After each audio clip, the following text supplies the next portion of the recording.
to Red Sox Digest, the only show where pain, sarcasm, and a dash of hope collide nightly like a Trevor Story strikeout. We cover every loss, every meltdown, and yes, even the rare win, with brutally honest takes and zero front office fluff. Subscribe today at RedSoxDigest.com or risk being left out in the cold like a home game in April. And now, here's the crew at Red Sox Digest. Good evening, sports fans, and welcome to another edition of Red Sox Digest. I am your host tonight, Jim Delfino. And folks, before we get into the Red Sox, I'd like to apologize in advance because tonight's episode may cause dizziness, nausea, and extreme eye rolling from staring at rumor tweets that go absolutely nowhere. If you or a loved one has been exposed to Craig Breslow's off-season press conferences, you may be entitled to emotional damages and compensation.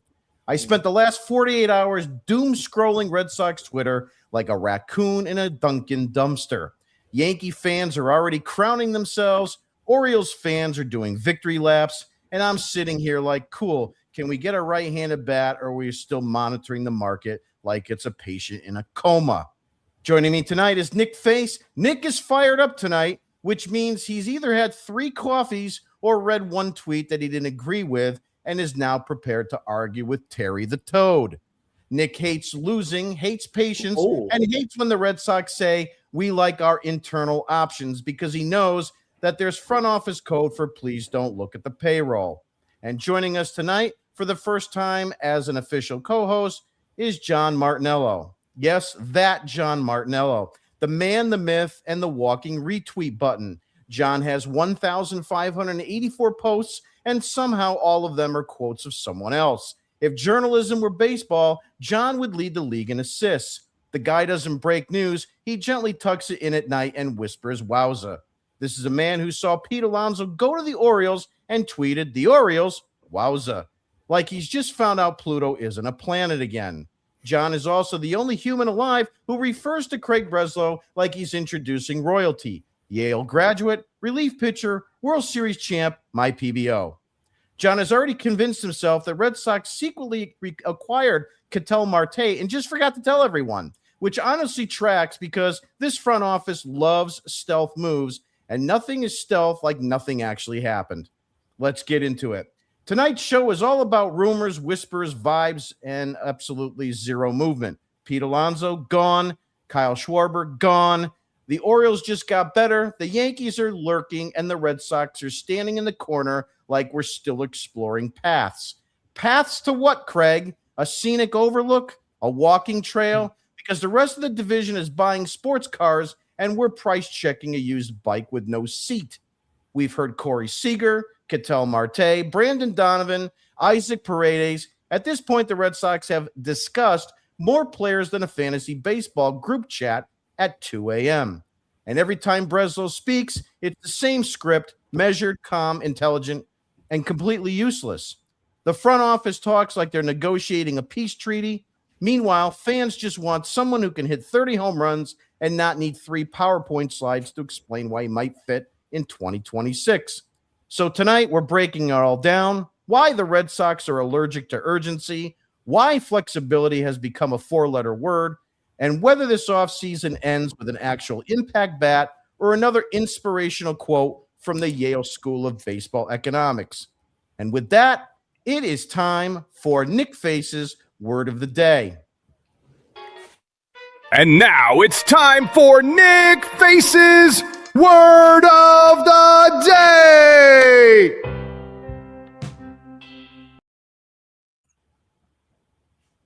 Anger. That's the word of the day. This has been a frustrating week kind of to digest what is going on with this team.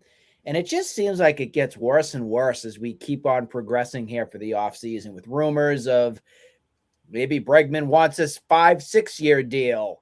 Maybe we're not into Bo Bichette. Maybe we just want to punt and not be a good baseball team. I think that's the theme that we're facing right now. And fans have full right to be angry. I don't care if it's not before Christmas right now. Last offseason, we already had Garrett Crochet and at least some things were going down. Now,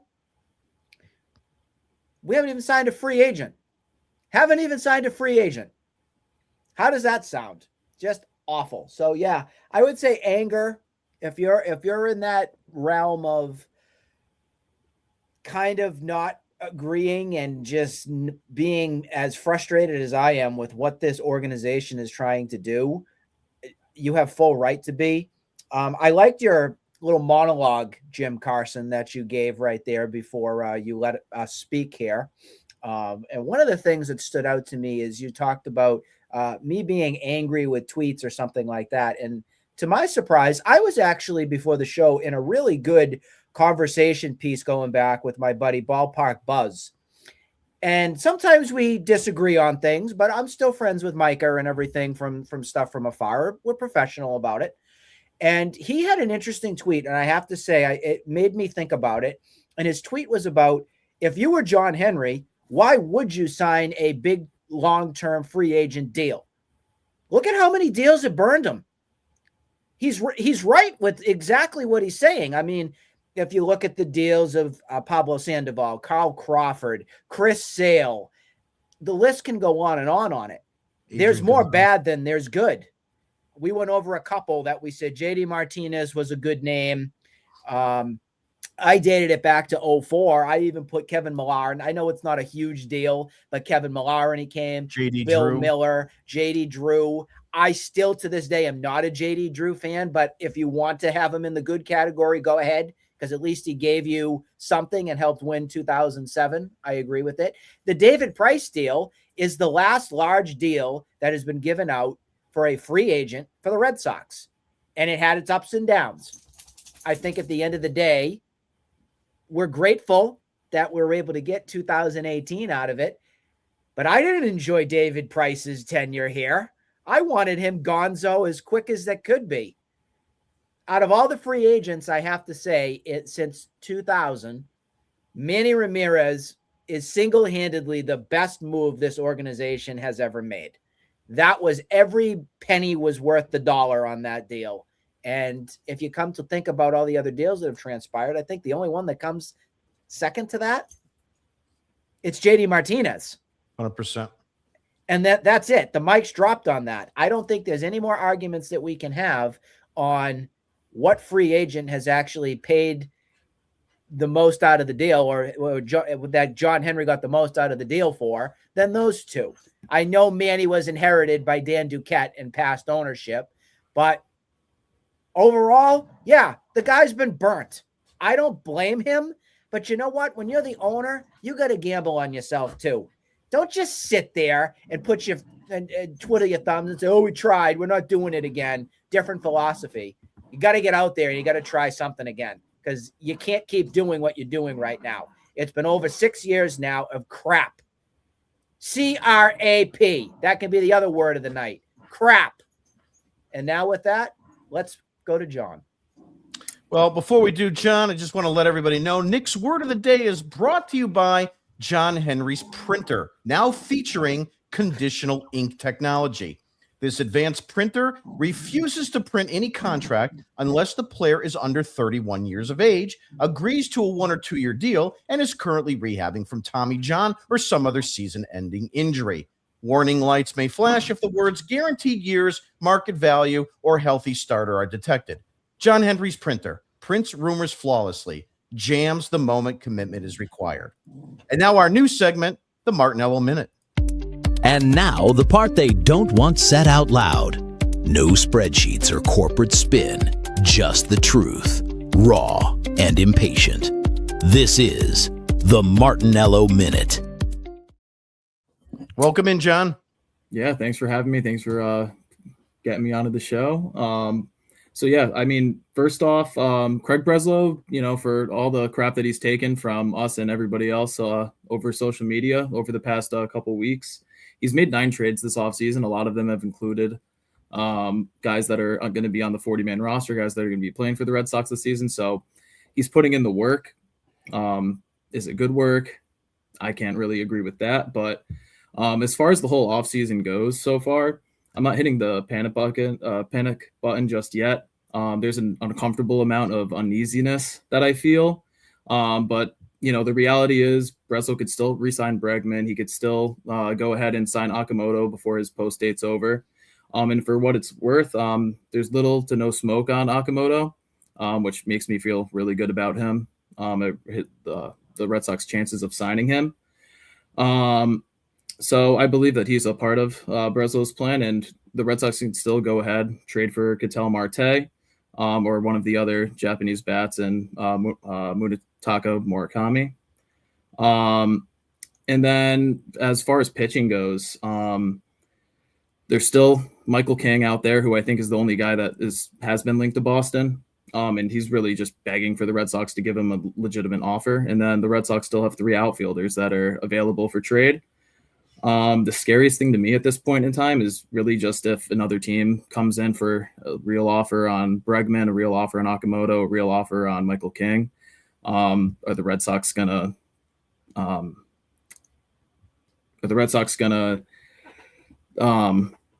tack on? Are they gonna add another year? Are they gonna match an offer? That I'm not confident in whatsoever. And at the end of the day, there's 2 months before spring training starts. So there's still time for Breslow to kind of do his work, and for us to all wake up on the first day of spring training and say that he had a good offseason. Yeah, I mean, both valid points. I still worry about if they're going to spend some large dollars, and that's where it kind of leads us into tonight's talking points. I know that you started already mentioning about Michael King. So just to kind of reiterate what's been going on, Sox are still in the mix on Michael King. He's a free agent, right-handed. Michael King has narrowed his decision to 3 teams, and Boston is still very much in this group, alongside the Yankees and Orioles, according to multiple outlets. Sox fans have reason to be cautiously optimistic, especially with King being a local guy and a Boston College alumni. So the question I have for you guys, John, I'll start with you. Do you think that Michael King's skill set fits well in Boston better than any other rotational option right now? Or is this just kind of like one of those nice stories that's not going to amount to anything? Yeah, I mean, as far as Michael King goes, I think that he blends really well into the Bailey pitching lab, if you even want to call it a lab. But, he relies heavily on a sweeper. He relies heavily on sinker and the cutter. So I think as far as that goes, he'd be a good fit here. But at the end of the day, when the dollars have to be put on the table, I don't have faith in Craig Breslow or John Henry to open up the pockets and spend on him. Nick, take it to you. What's your thoughts on Michael King? Do you want him in this rotation, or is this just another, inquiring mind magazine at the checkout counter?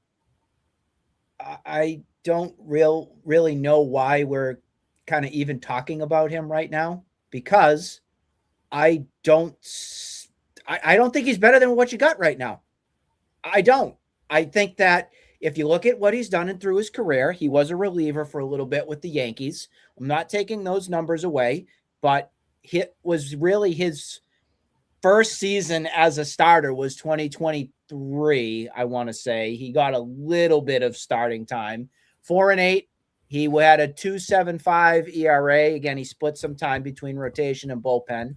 The Padres then signed him. He went 13-9 in 2024. Had a 2.95. He finished 7th overall in the Cy Young award-winning vote. He threw 173.2 innings that season. Not taking those numbers away, but then he was hurt last season with the Padres, and the Padres don't really want him back. So I'm looking at this and saying, does he move the needle in your rotation? No, he does not. I would rather give the innings to Peyton Tolley or a Conley Early or something there. I don't think that this is something that the Red Sox should look into. I don't. I wish him all the best. This isn't me knocking him by any means, but there are other fish out there, and I just don't think he makes this team better. I just don't. What is another 4 or 5 guy? I don't see him higher than a 3. Is he better than Bayo? It's a coin flip for me on that. So I pass. I pass on Michael King. I'm not interested. Yeah, interesting take. I mean, as far as I'm concerned, I'm just wondering, he is 30 years old, so we know that's going to be a issue for John Henry and for Craig Breslow to give them any kind of a long-term deal. I'm just looking up here as a comparison to get some ideas of similarities. I just don't think you're going to be much better than a Nick Pavetta. Is that even a good comp? I'm trying to look here at like a side by side.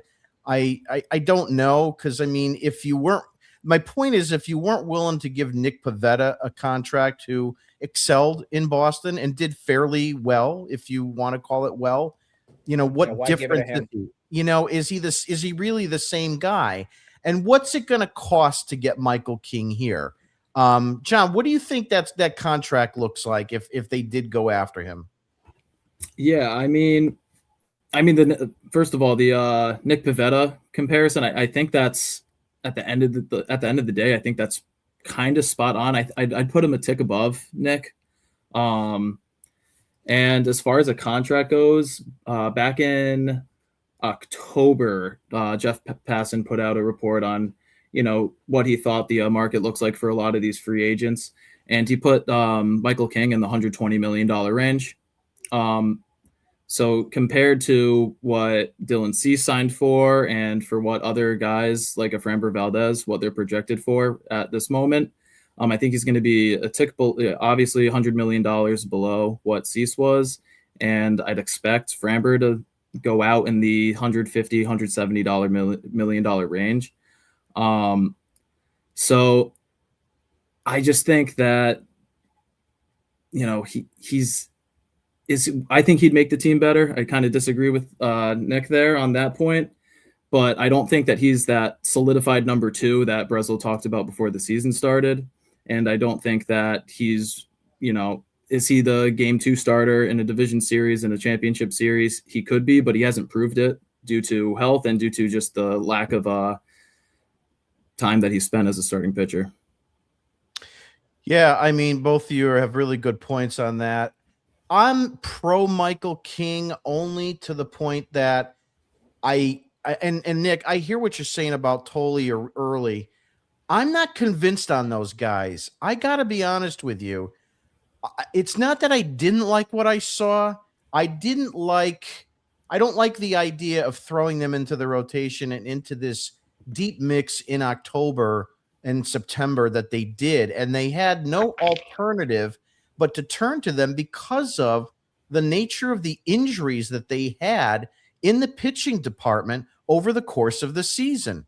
I mean, from Richard Fitz to Hunter Dobbins, you can go right down that line, and they were not any number one choice to be promoted. They were promoted because you failed to have the best depth in the starting rotation that you should have had.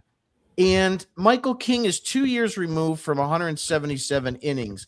That's the one thing that I do like about it, because I'm feeling like maybe he could give us the innings that we need as more of a number 4 or number 5 type guy. But again, what that does is it puts Bayo or it puts Gray as your 1 or 2, or as your 2 or 3. And I don't have a lot of faith and like in that. My overall take of it is this: I would take him because I feel like I'm like looking for that last toy on Christmas morning and I can't find it. But I'm not gonna be jumping for joy with him.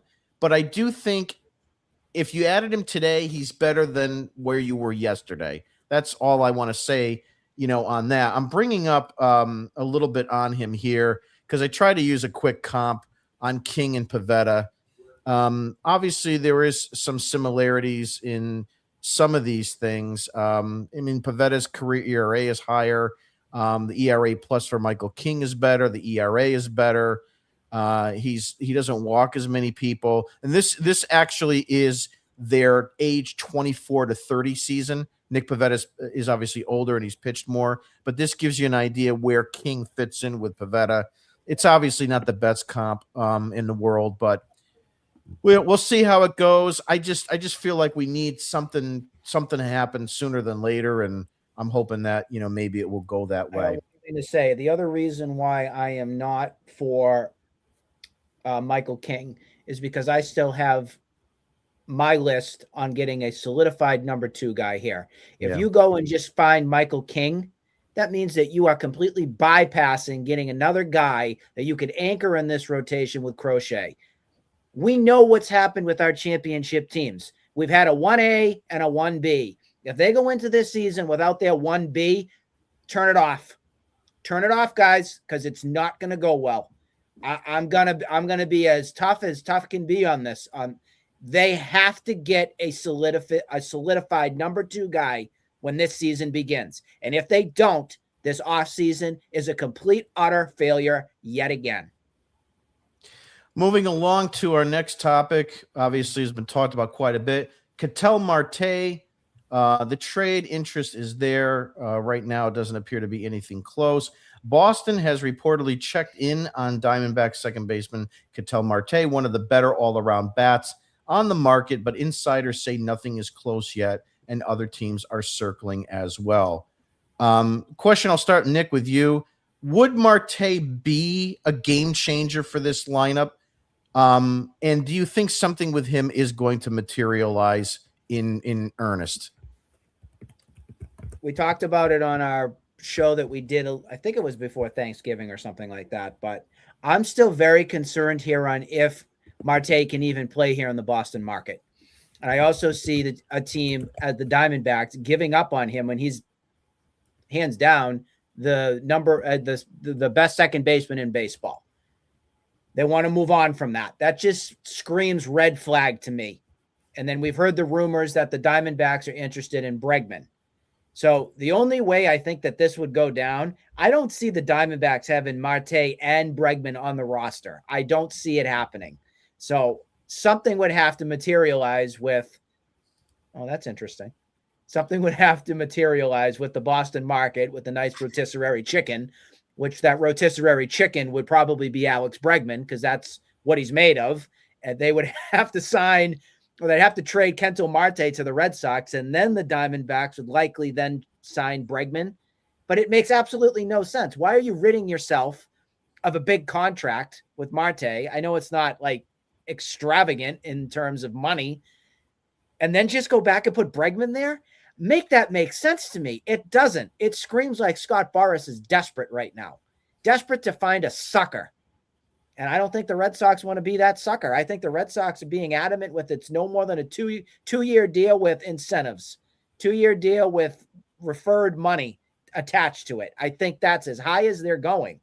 So I think that they're trying to figure out, okay, what they're going to do next. And that's why this is a waiting game right now. But overall here with Marte, I like the player. Don't get me wrong. I think that he excels in markets where there's not big pressure. And I am concerned about, is he mentally tough enough to play here? Because we had this past season with a fan from the Cleveland Guardians, excuse me. They said something about his mom or something that was on the field. I don't even think it was derogatory or anything of that nature. And he just went into a whole mental tirade over it. Understandably, because he had lost his mom. Jim, you've lost yours. I've lost mine. I get it. It's emotional and stuff like that. But for me, I guess as a baseball guy, I tried my best when I was playing to block out the crowd as best I could. Sometimes I wore earplugs just so I didn't have to listen to it or listen to, the fans, the parents, the students, whatever it was, and just kind of focused on the now, focused on the game. So I don't know if there's some sort of focus issue or he can't just flush it away and just focus on his play overall, especially at the Diamondbacks. I know they've been in the big stage a couple times. They had the World Series and stuff, but for the most part, I would say the Diamondbacks are nowhere near the market that the Red Sox are. So that's where my concern would be overall. And then you'd have to part ways with prospects. I know prospects are prospects. I get it, but I really don't want to trade Peyton Tolley and Conley Early for Ketel Marte when I have questions there. I'm only going to trade those guys if I know I'm getting a bona fide, legit guy I have no concerns with whatsoever playing here in Boston. So that's where my stance is on that. Yeah, look, I mean, totally agree with everything that you said. I think the bigger issue for me and the head scratcher, obviously, we know Bregman lives in that area. So, if you want to try to say it makes sense, I get it. They did the same thing with Corbin Burns, right? I mean, he lived in that area. So, And Jordan Montgomery with Yep. Boston a couple of years They're ago. sneaky. They're Yeah. a sneaky organization. You never hear anything about what's going on. No, but what doesn't add up to me is the level of fire sale that they had last year. When you talk about getting rid of Eugenio Suarez and their pitching, and of course Zach Allen's a free agent now and so forth, it just doesn't seem like the right move for them, because you're telling me that you're going to spend $170 million on Alex Bregman coming off an injury, but then you want to go and trade, arguably the best offensive second baseman in baseball away, who is on a extremely team-friendly deal at about 19 or 17 million per season. So I don't know how that adds up. I like when you said I like the player, I like the player's numbers for the position that he plays, but we may not like the intestinal fortitude of the player. John, what's your take on Ketel Marte? Do you want him here? Do you not? And where do you see this going? I mean, I'll start to where I see it going. At this point, I don't really see it going anywhere. I know you hinted at my tweet from a couple of weeks ago in the intro when I said that I thought he was already on the Red Sox. At this point in time, I just don't think that it's going to happen. Just for how long these conversations have been going, it went from Carabas tweeting in all caps about something's happening to now that we're at exploratory talks.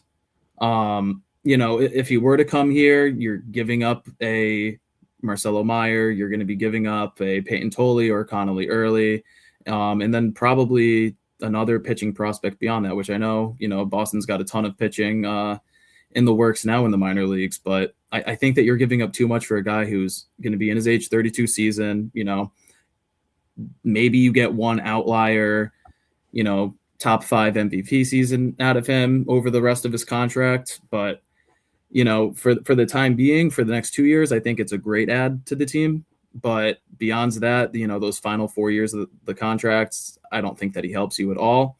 But, if the Red Sox were to land him tomorrow morning and we saw the Jeff Passan tweet, I wouldn't be upset about it. Moving right along, and I think this kind of like really piggybacks off the last conversation, is about Bo Bichette. Now, I'm going to take credit. I said about Bo Bichette back, I think I'd have to look at the date of the tweet, but it's out there. And I had said, why not just pivot from Bregman to Bo Bichette? So talks and positional flexibility. New reports suggest Bo Bichette could be willing to shift positions to second base and that Boston has interest, though this comes with health and market competition caveats. Here's my thing. He is now, with Alonso is off the board, he would be my number one choice. And to Nick's point about giving up prospects, even though we don't know the really value of what those guys are going to be, Bo Bichette does not cost you prospects. Bo Bichette just costs you money. And as a result of that, you keep your guys. So, John, I'll start with you. Your thoughts on Bo Bichette. Do you want him here? What position does he play? And how do you see him fitting into that lineup? Before you answer, I do find it very interesting that he is saying that he would play second base. So what does that really mean, guys? Does that mean he doesn't have the market that he thought he was going to have? Or do teams not view him as a shortstop and don't want to pay that money? Yeah, I mean, so as far as the second base thing goes, I think it's pretty clear that he's a negative defender. Just on his Savant page, he's in the first percentile for outs above average this past season at -13. So defensively, as it goes, I think it's a good thing that his camp is kind of put out there that he's willing to move positions. If he were to sign with Boston, I think that he'd definitely be at second base. I think you put Marcelo Meyer at third, and then the rest of whether you want to trade for a first baseman or sign a first baseman. I think that's where kind of the focus shifts to. And I think that if you sign Bo Bichette, the Bregman talks kind of go out the door. Yeah, I mean, he's the type of player that moves the needle for me. I'd love to have him here. He's 27 years old, going into his age 28 season. He's, with the age concerns that the Red Sox have with every single free agent, he checks off that box. He's a clutch hitter. He hits for a little bit of power. He'll have a tremendous help with the Green Monster. And I think that at second base, it fills a gap that's been open since 2018 or 17, whenever Pedroia got cleated by Machado. So I think that he fills a hole. He fills a need for a right-handed bat in the lineup. He has a little bit of pop on his hands, and he's on the right side of the age of 30. Nick, your thoughts before you answer. The other thing about Bo Bichette, okay, 628 plate appearances, 582 at-bats, 91 strikeouts. The year before, he was injured, 64 strikeouts. He makes contact, Nick. He gets hits. He's led the league in hits in 21 and 22. There's so much to like with him, and even for the scaredy cat that John Henry is, you give him a 7-year deal. He's 35. It's not going to be an albatross in my mind. I am team Bo Bichette over Alex Bregman all the way, guys. I am. I like the positional versatility as well between what you could do with Trevor Story, because we already know he can play second base, Trevor Story. Bo Bichette's never played there, so maybe there's some sort of, Bo's going to do the short, and then Trevor Story moves over to second base because he's aging out of that position or whatnot. I was just looking overall at his defensive metrics and stuff like that, just to see overall what his career was. So last season, he had 132 games that he played at short. I see 12 errors there. I see 240 assists.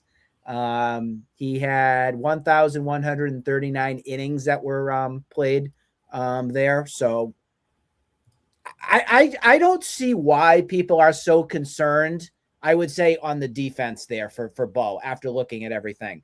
I do know in 2021 and 2021 and 2022, he had 24 and 23 errors. But we have seen a drastic change from him, number one, in maturity, understanding the league, and getting better at his position. So all these nerds out there say, oh, he's not a shortstop. Just chill. He's still a kid.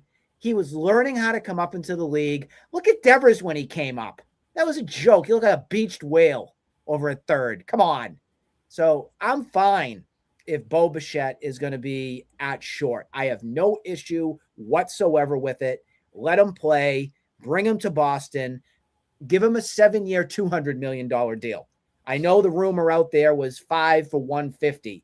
Sweeten the deal, John. 7 for $200. And you will love the move. It'll be one of the best infielders that you have had for a free agent signing on your team. And we all were wondering back in 2004, was it going to be Orlando Cabrera or Edgar Renteria? We're not going to Edgar Renteria this one, John. We're not going to do that. So we're even not going to Julio Lugo this. God bless his soul, because he's no longer with us. This is going to be this would be a top-notch move to make to win over your fan base and to make me stop being an angry elf. So a little overlay here. Bo Bichette and Xander Bogaerts after their first 7 seasons. We look at this just really quickly. The WAR, very close, just a slight edge to Xander. Games played, obviously, Bo had some injuries there, so that's going to make a big difference with games and plate appearances. 100 hits less. I typically could see over the lifetime of a contract him having more hits than Xander. Home runs after 7 years, Bo has just a couple more, but it's a notable, interesting number there. RBIs, well, Xander was more in RBI lineups. He was in those slots that had more runners on. So Bo being at the more top of the lineup, it's not a negative. Obviously, Bo a little bit more speed. A few more stolen bases there. Better career batting average after 7 years. On base is very close. Slugging OPS and OPS plus obviously takes that. I think you're getting a guy that for all the defensive criticism that Bichette could be getting from you, let's not let's not lose sight that Xander was not a Gold Glove shortstop either.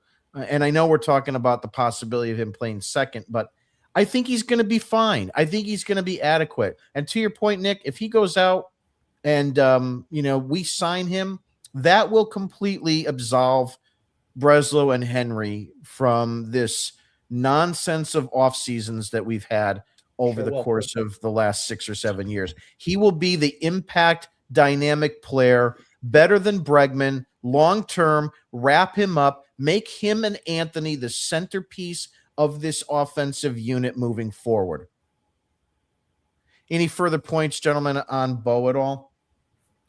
Yeah, I mean, I saw a tweet, might have been a week ago at this point, but don't know, can't remember who it was from, but they said that the market on Bregman and Bo Bichette was, I think it was a 5-year 170 for Bregman and 5-year 150 for Bo. It's a no-brainer. Yeah, you have, if that's the case, you absolutely have to be all over that. But I find it hard to believe that that's the market for the two players. I think that if anything, it would just be the opposite.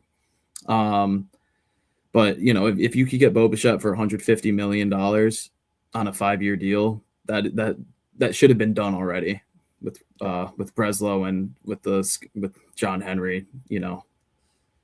I think it was John Morosi that tweeted that out. I think it was on Monday, and I had to do a double take, much like you guys did too. And I'm like, no, Bo's this and Bregman's that. I'm like, no. So that's when I just looked at it and I said, you got to sign Bo now, today, get it done. It's a no-brainer. The one thing I want to just circle back on my question from earlier. Do you think the fact that he's opened up and said that he would play second base, John, I'll start with you.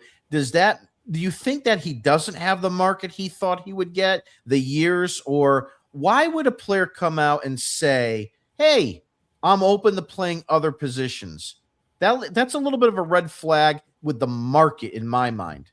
Yeah, I think you're all over it. If a player's saying that they'll move somewhere, it's got to be just the market doesn't look as sweet as you think it would have been.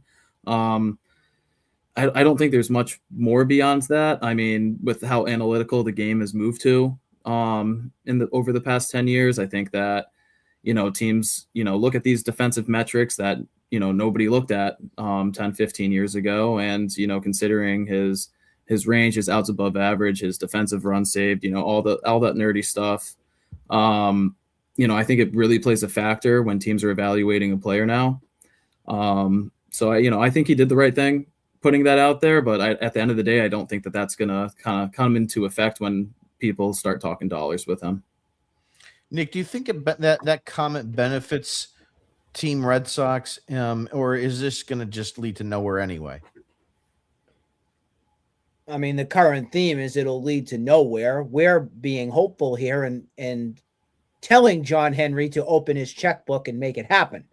I do think that if you think of it on Bo's case, why just say that you're a shortstop? If some other team's going to swoop away and come and grab you and have you play second base or whatnot, wouldn't that add more teams and probably up the value of whatever your contract's going to get? So I think it's a smart PR move on him too, or him and his agent, to say, hey, don't just lock me in at short. If another team calls and wants me to play second, third, whatever, highest guy, I'm going to probably go to where I feel like I can win. I still think, though, at the end of the day, guys, as much as I would love to see Bo here, that's going to be a hard sell for those Blue Jays fans if they let him go. I mean, that would be taking a page out of the Red Sox book of say, oh, yep, thanks, bye, see ya. Homegrown, who cares? You're done. That would be such a Red Sox-y move by the Blue Jays, and I don't know if they're going to do that. I think they're still trying to wait it out, figure out what the market is. I think Kyle Tucker's name is one that the Blue Jays are trying to figure out what they do on that. If you come out and you see them get Kyle Tucker, they're not going to have the room to be able to bring Bo back. So I think that they're kind of waiting and seeing on a couple ends on what the next domino here is that's going to fall. I think that's why we're in a waiting game. I mean, you would think that would be the case, but Rogers Communications is the second, or I think it's the second highest valued baseball team ownership, $19 billion, and the Red Sox are 4.5 billion in that scenario. I think the Dodgers are number one, but look, they've got the money. That's the issue. If they want to throw the money at these players, there's no stopping them. And it just really clearly is a point of whether Bo wants to try and finish off what was started there. They were very close to winning that World Series. And with the additions of Cease, I mean, you could say what you want about him, whether you like him, whether you don't, whether he's a good starter or not, or he was overpaid. The overpayment doesn't matter. The fact of the matter is that the Jays are going for it. And for them, it makes a lot of sense to bring Bo back because he's so important to that lineup. So it's really nerve-wracking. It's the greatest signing I would want for this offseason. But again, it's all about we've been let down so much. There's really not much to think in terms of the Red Sox throwing their might around and getting the best players anymore. Moving right along, Wilson Contreras. We're going to have a little bit with him. He's still on the radar after missing out on Pete Alonso and Kyle Schwarber. Boston has been linked to Cardinals slugger Wilson Contreras as a veteran upgrade. A tough contract and no trade issues are some big questions here. Question is Contreras worth the commitment, or are the Sox better off allocating resources elsewhere to guys like Bo and Bregman and guys that we've been talking about? Nick, I'll start with you. Simply put, do you want Contreras? Do you want to do this kind of deal? Do you put him at first? Is this make you happy, or is this just another line of wasted time and talent? Can we please stop making deals with Chaim Bloom? For the love of God, enough. I'm done. I don't want Nolan Arenado. I don't want Brendan Donovan. I don't want Wilson Contreras. I'm done. No more. No more. Goodbye. Bloom and your BFF. Goodbye. I move on to another organization, please, except for the Dodgers. I'm all set. You don't want to go down this end. I don't want it. I don't need it. Could he do something here? Who knows? He's older. He's got some numbers. I'm not going to say the power's not there, but I don't know if I want another big strikeout, lower average kind of guy.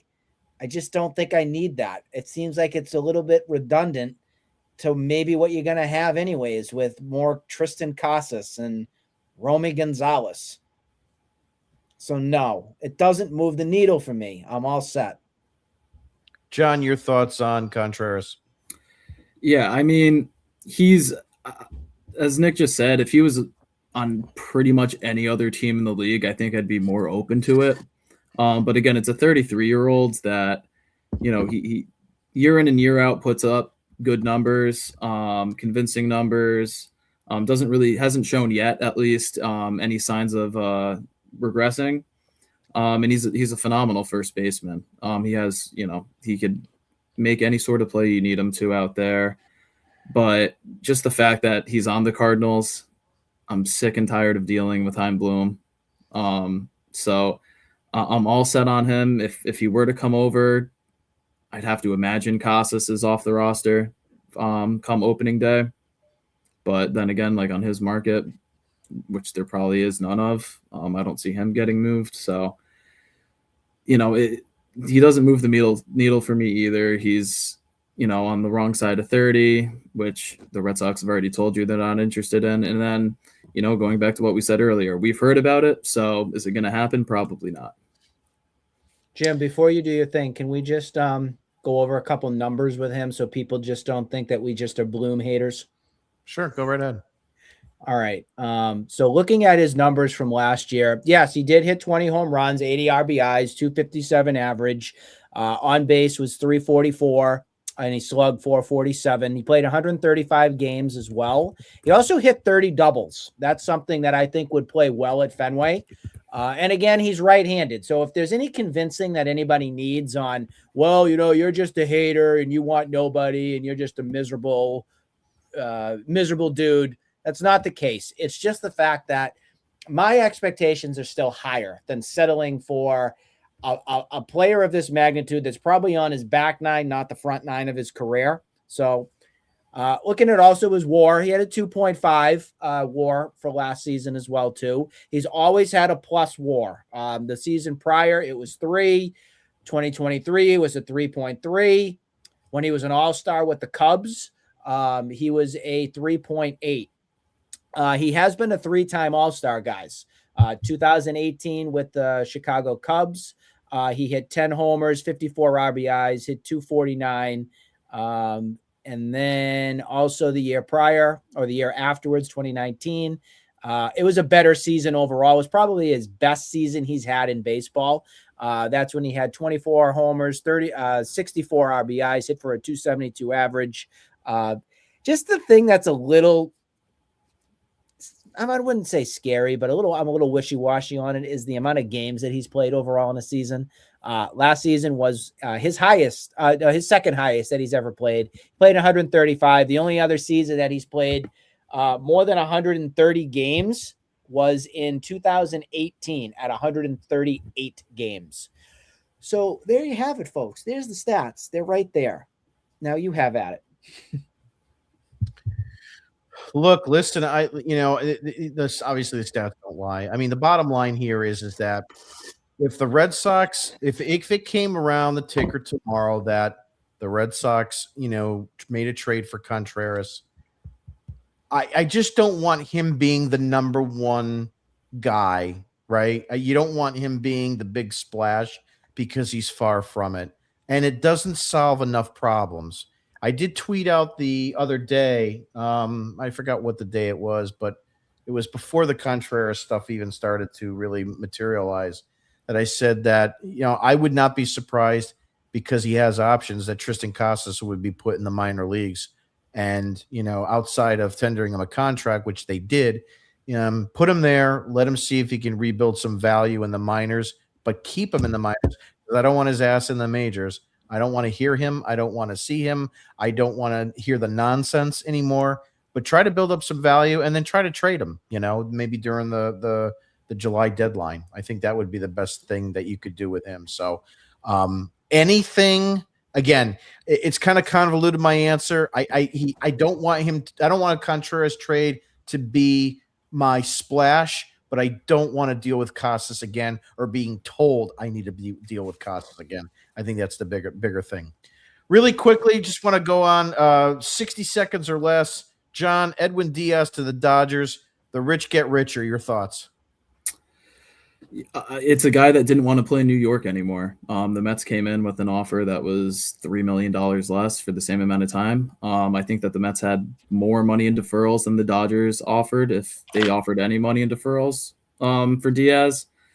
In every facet of the game, the Dodgers were among the top of the league in last year, except for relief pitching. So the Tanner Scott experiment hasn't worked out this far, and they just keep on adding to it.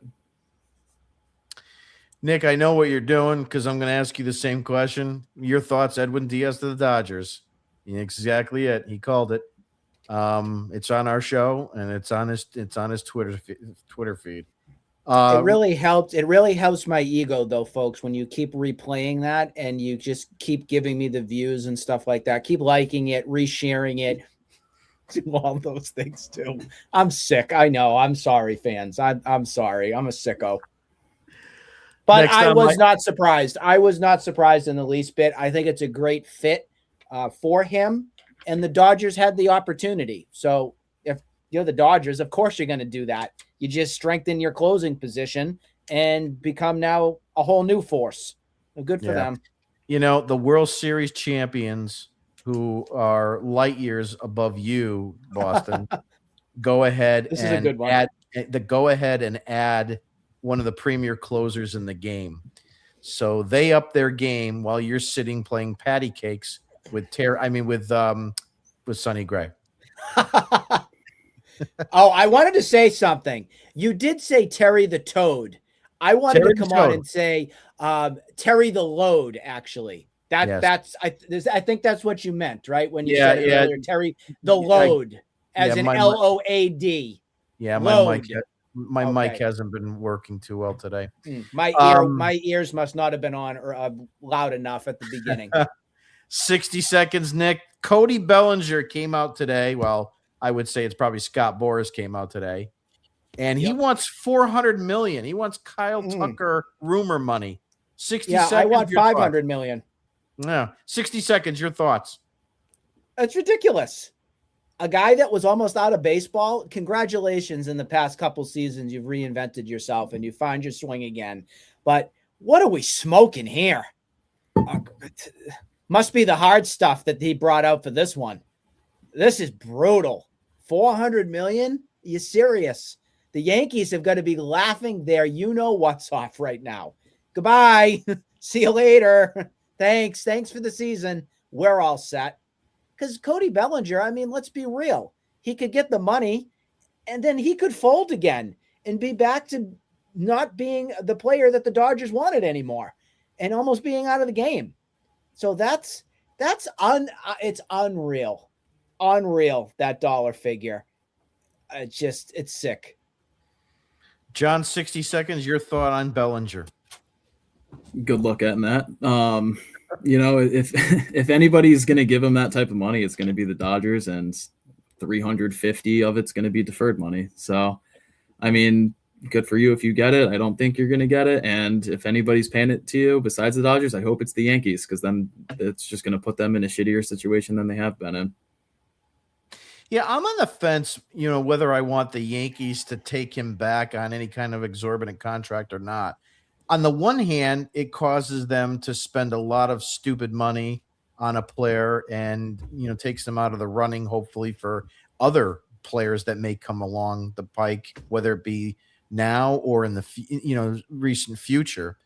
The other side of it is that if you take him off the Yankees, you make the Yankees weaker. And it doesn't seem like they're in a real good position right now, based on Hal's comments, to try to go out and replace a bat like that. They don't see them going out and offering, Kyle Tucker the money. I mean, the Yankees of the 2000s would do that.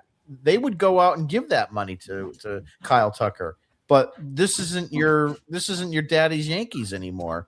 So it'll be interesting to see how that goes. Yeah. Well, if all fails, they have the poster child, Spencer Jones, and his 50% strikeout clip in AAA still waiting to come up. Exactly. Before we end tonight, any final takes? Nick, I'll start with you. Yes. On my shows that I've typically done on my other pod, Face the Facts, which I haven't done because this one is so much better than what I used to do back then. Right around this time, we all know it's Christmas time and everything, but I always ask this question. My question here to you guys is this. You want one present under your Christmas tree from the Red Sox. What would it be? Let's go to John first. Yeah, I think one right choice, now, one gift. That's all I could afford this season. One gift. Cheap Santa. Put me on the spot here. I'd have to go ahead and say, give me Bo Bichette. Just what he could offer a team, how much of a needle mover he is. I think that'd be the biggest splash that you could make at this point. So if I could only have one thing, definitely Bo Bichette. I'll take a Bo. We'll wrap it up nice for you too. Jim. I see what you did there. I got to give the same answer. I mean, look, Bo Bichette is the only guy that makes the most sense for the Boston Red Sox in terms of their defense. That they need an infielder.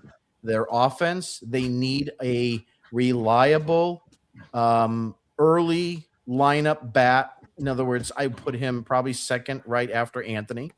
And they need young talent. And they are so risk averse to anyone that is what they consider aging. Your Pete Alonso at 31. So Bo Bichette ticks all those boxes that you're complaining about. He's a 27-year-old all-star middle infielder that makes contact, doesn't strike out a ton, hits for some power. There's a lot to like there. And if you have to sign him to a deal that is sort of uncomfortable, you're going to be able to get him for his prime years. You will not be paying for past performance. And Andrew Friedman of the Dodgers clearly said that if you think rational with free agents, you will finish third in getting them. I definitely would go with Bo as the player on that list. But, if you haven't noticed, I've really stepped up my game because, I wasn't good enough to go on to another show's main crew. So I really wanted to bring my A game tonight to make sure my professor understood that I know what I'm talking about and everything. But I choose under my Christmas tree, the selling of the Boston Red Sox by John Henry. That would bring tears of joy to me. And I would probably run around my street thrilled beyond belief that we don't have the stomach anymore of cheapo John Henry and we can move on from misery. That would be what would be under my Christmas tree. A nice for sale sign. That's an awesome take. Before I wrap up, just want to put this out here. The Diamondbacks, under the previous front office, had an opportunity to draft Alex Bregman with the first pick in 2015. They wound up going with Dansby Swanson instead, allowing the Astros to grab Bregman at number 2 overall. And what number does Bregman wear? I don't know, JJ. You tell him. Number 2. And he does that because he's ticked off. So it'd be a very interesting turn of events if he went to that, if he went that way. Last but not least, a couple comments. Let's see here. We have Eric O'Birds 4127. You are the best YouTube ever. I'm glad that people finally realize that. All my friends called tonight. Thank you. Yeah. Ada Silver wrote hello back to you. Brennan Prado also wrote hello. And you having a good day? Yes, we are. I think it was a bunch of spam bots tonight. It sounds like it. Breaking news: Red Sox signed Jacoby Ellsbury to minor league contract. I can't wait. He'll be hurt the first day. Come back. Good luck, Jacoby, on your return to the game, and so forth. So that about ends the comments, as they were all a bunch of baloney. That's going to wrap it up for tonight. I'd like to thank Nick and John for being on. Please go ahead, if you are not a subscriber, and visit our website at redsoxdigest.com. We have articles that are written and sent to your inbox free of charge. You can also donate to the cause, and you can actually get live appearances on our show. Not that anybody would want to, but we would give that to you or force you by all methods needed. But go ahead and sign up. During the season, we have daily recaps of the games in only the sarcastic and savage way that we know how. Have a good night, everybody. We'll see you on the next show. Hopefully it's very soon or whenever the Red Sox decide to open up that checkbook. Have a good night.